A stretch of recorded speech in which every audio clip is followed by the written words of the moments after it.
Hey everybody, welcome back to the Guide Gals podcast. This is Caroline and we are here for a solo episode today. Today we're going to talk about the seasons of love. We're going to talk about how to have your perfect wedding day in each season.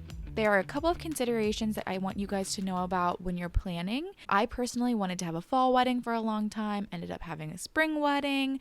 I also was really into the idea of a winter wedding, but there were lots of things to think about. So I just want to go through a couple of those pros, cons, and considerations for you for each season. And a couple of the considerations I'm going to go over for each season is venue choice, attire choice, decor choices, and even menu choices. So sit back and relax and let's jump into it.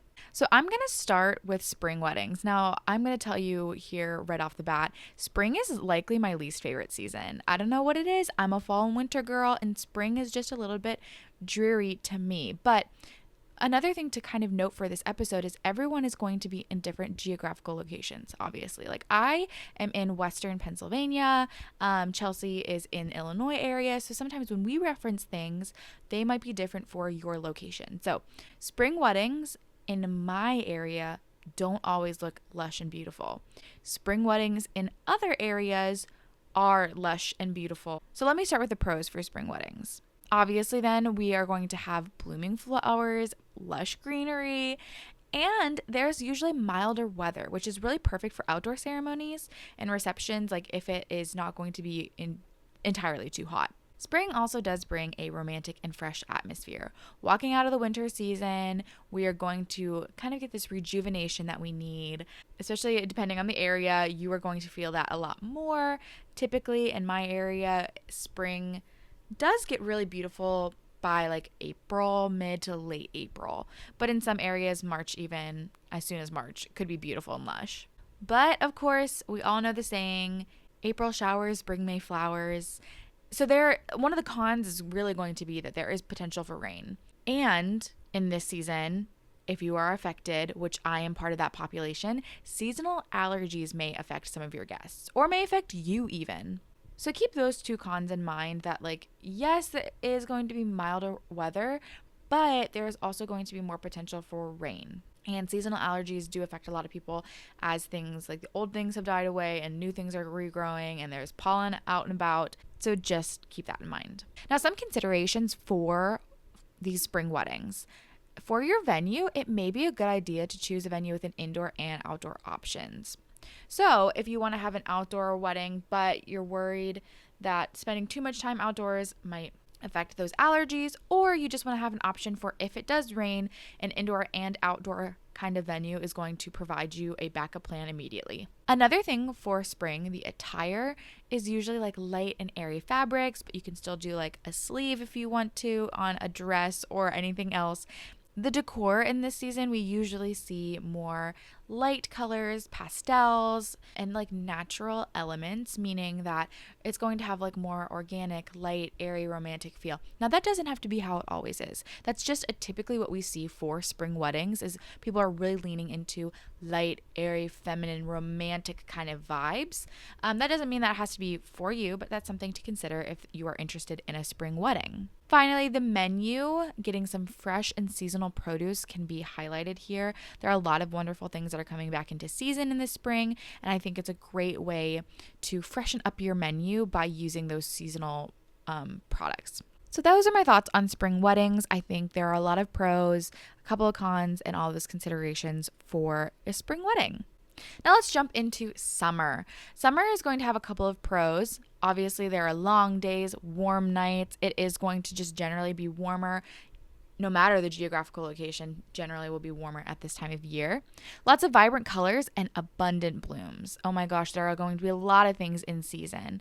And one thing I didn't mention in spring, but I'll mention here, is that depending on the flowers you want, if you are more of a peony person, you might want to look at a spring wedding just because they are cheaper in season, but there are lots of flowers to consider also for summer weddings. Summer weddings are also going to typically be the most ideal for outdoor celebrations. We've kind of moved a little bit further past seasonal allergies. The weather is a little bit more consistent. It is warm, it is sunshiny, but that can also be a con. So moving into the cons, you do have the potential for extreme heat and humidity. I've been to a couple of weddings, and my parents talk about their wedding, which is mid-July, even here in Pennsylvania, where the heat was just unbearable. It was really hard to get through, and their ceremony venue did not have air conditioning, so it made it really hard. And I've been to other weddings where it's so humid and hot that the cake starts melting, or food items are having issues, or flowers can't stand the test of the heat. So those are things to keep in mind. Con again for this is peak wedding season typically is in the summer. Now, some areas the peak wedding season is more of May and October. We do see that a lot, but just in general, summer is the most popular time to get married. And this can lead to higher costs and limited availability for both vendors, venues, all sorts of things. So just to keep this in mind, if you are planning a summer wedding, you do want to get planning way ahead of time, because if this is going to be peak wedding season, you're going to want to book your vendor soon, your venue quickly, get your attire ordered, get all the decor planned out, just to make sure that everything is going to be available in the way that you want it to. Now, here are some things to consider if you're thinking about a summer wedding. For your venue, you should definitely choose a venue with air conditioning, plenty of shade, or some options in that realm. I think an entirely outdoor wedding in the summer is a brave choice depending on where you live. It is nice to give guests the ability to go inside, spend some time in air conditioning and plenty of shade.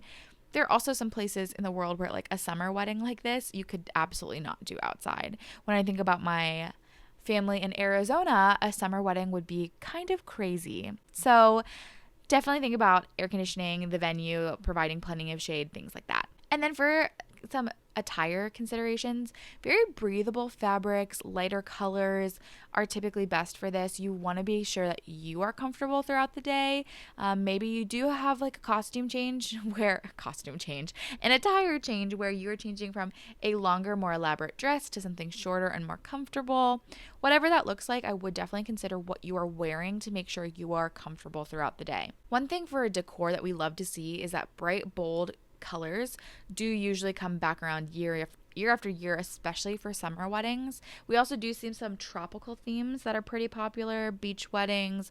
We love all the coastal vibes are really, really good. So I think you can lean into that, especially in the summer. Now, of course, like I said before, you can do whatever you want. You can do whatever you want, whenever you want. But I think it is fun when there is a summer wedding and seeing these bright, bold colors, or like, one thing I loved seeing this past year was a lot of citrus elements, which felt so appropriate for the summer months. Now, for the menu, you may want to think about lighter fare, such as salads or grilled dishes. That can typically be ideal.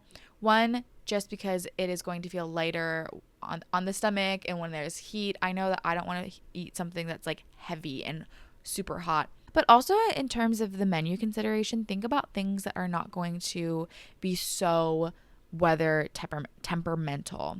So your cake, you need to think about what that's going to look like. When does it come out of a fridge or freezer to like stand the test of the heat? But also for any sort of like cocktail hour, if you're having it outside, you need to make sure that that food is not sitting out sweating in the heat for hours before people actually eat it. Definitely just think about some of those menu things. Okay, so now in terms of autumn weddings, we're entering the realm of weddings that you might be able to tell I'm going to be personally biased towards, but I think fall weddings are so beautiful.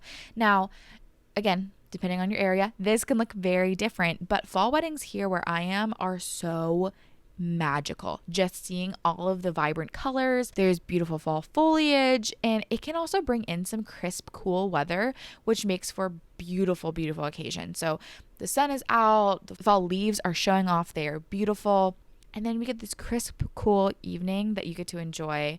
And I always imagine these fall weddings like outdoor ceremony, indoor reception, but there is some sort of fire available in the evening. You can roast marshmallows. Everything about it feels cozy.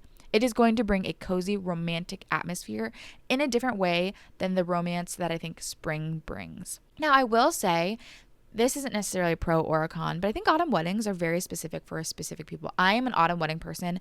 I'm a fall person in general. People describe my house as a fall home. I love it. Love it. But if you are not a fall person, the fall foliage is a very certain vibe. You're going to get the reds, oranges, yellow, brown, while that is my cup of tea, I understand it's not everybody's. If you are somebody who is bright, bold colors, pink, greens, blues, this may not be the time for you to get married. But again, do what you want. Okay, one of the cons that I'm feeling currently, I'm recording this right after we just changed to fallback hours. We are in daylight savings. It gets dark so early. It gets dark so early now, and that can be a con that you're going to have shorter daylight hours. Now, if you're going to have a fall wedding in the October months, beautiful. I think that is prime season. But even then, you are going to have shorter daylight hours. You also have the potential for unpredictable weather. There is definitely a lot of back and forth as we transition from summer to fall and into winter.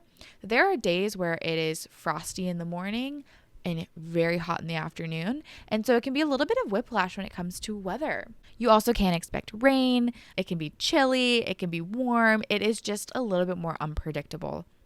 So one thing to consider, choose a venue with warm and inviting decor for sure. But also choose a venue that is going to be able to work with you within that unpredictable weather note, okay? So you want this venue to be able to invite all of the warm colors and feels that we're getting from the autumn season into, the physical location.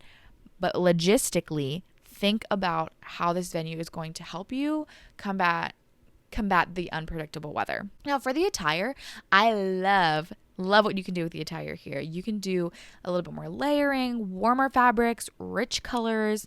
When I think about the things that your wedding party might be wearing, I love seeing maroon suits. I love actually just seeing the unique attire that comes out of fall weddings in general. I think it's really, really creative and really beautiful.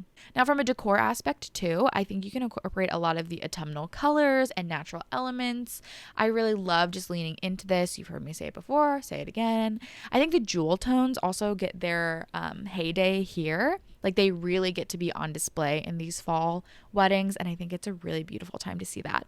And for the menu, I think this is really a time where I like to see those hearty, comforting dishes. So while in the summer, I may not want to have a really steaming hot plate of mashed potatoes, I want that in fall. And I want it to be slathered in butter, okay? Again, though, I think for any season, I think thinking seasonal and local is also going to be really great. So put all of those things on display, not just for fall weddings, for any wedding at all.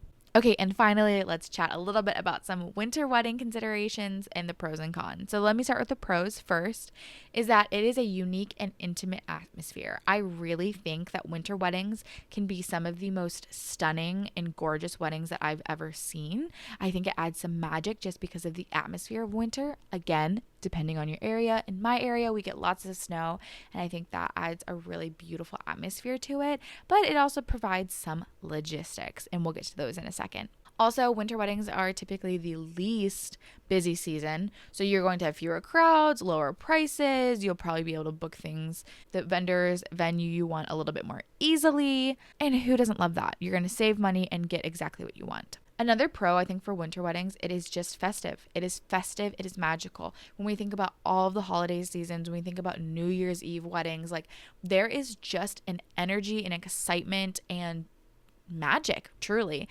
that comes with winter weddings. And I think that is a pro that you can definitely lean into even more when you're planning your big day.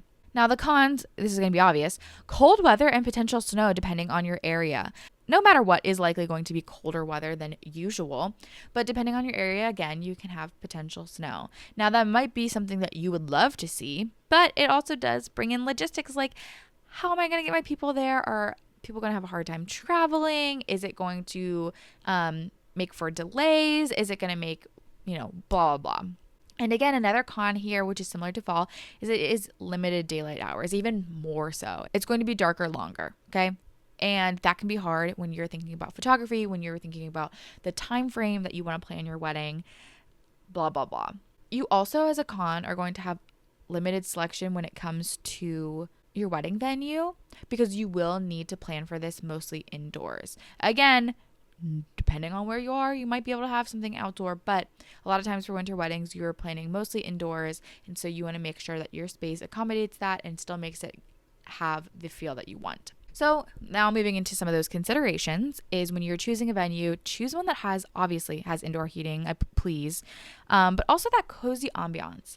I think there are a lot of venues that their superpower is maybe in their outdoor section of their venue. And maybe you want to choose a venue that's superpower is really on the indoor atmosphere. Okay. Maybe they have a fireplace. Maybe they have a couple of different areas so that the flow of the event continues to make sense even if you're inside a building. So just be thinking about that. Ask your venue, when you've done winter weddings in the past, like what do you do? And that goes for any season, truthfully. Like when you were asking your venue some questions, ask them about the weddings that they are specifically doing in the season that you want. They might give you some ideas or just kind of show you some things that make you see how they've considered all of these pros and cons for each season. Or maybe they don't really have a plan, and that could be a red flag. So just something to think about.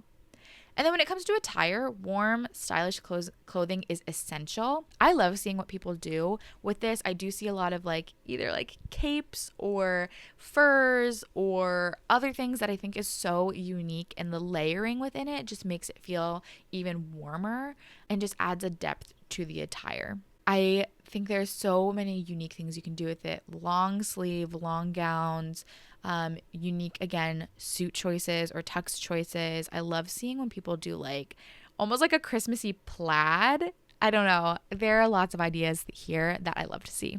And then for decor, you can incorporate obviously the wintry themes and festive colors, but also this could be a pro depending on how you feel about this. Lots of venues are going to have holiday decor are already available. Or maybe whatever ceremony venue that you're thinking about is already going to be decorated for the holidays. You may save some money here if you were able to just use that towards your big day, but also there are lots of ways that you can decorate and give a wintry theme without being outright holiday-esque. So just something to think about. How do you want to decorate? Do you want it to be specifically wintry, or do you just want to do your own color palette and themes? Another idea to think about for winter weddings that we've seen done really well is just very simple black, white, greenery, maybe some red tones in there as well. I think it just creates a really sleek feel to the day. It doesn't have to be overtly wintry or holiday-esque, but can just be really crisp and clean color palettes. Finally, for the menu, I always think of rich and decadent dishes when I think about winter weddings, such as roasted meats or warm desserts, all of those things that are going to feel warm and cozy and rich and decadent. I'm repeating words. So those are kind of my thoughts on seasonal weddings. These are things that you might have already thought about, but maybe there are some pros and cons that can help you decide on what you are thinking.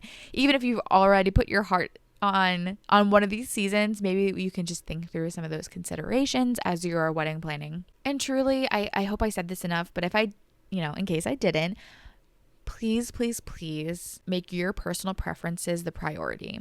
No matter the season, you don't have to listen to any of our considerations or pros and cons. If you don't want to, do what you think is best. And in all of this, please, please, please reach out if you have any questions, if you have additional things that you want us to talk about, especially when it comes to seasonal weddings. We are more than happy to chat any and all of those details. You can find us on theguidegalspodcast.com. You can reach out to us through our email. You can comment on any of our social posts.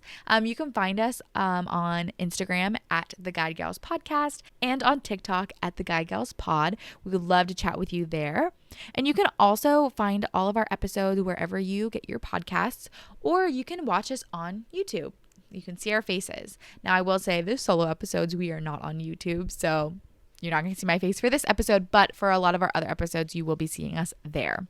Also, as always, check out Here Comes the Guide for any and all planning tips. We actually have a couple articles that are more seasonal specific, so we will make sure to link those in our show notes so that you can check out any and all of those things and make sure that you plan the most perfect seasonal wedding of your dreams.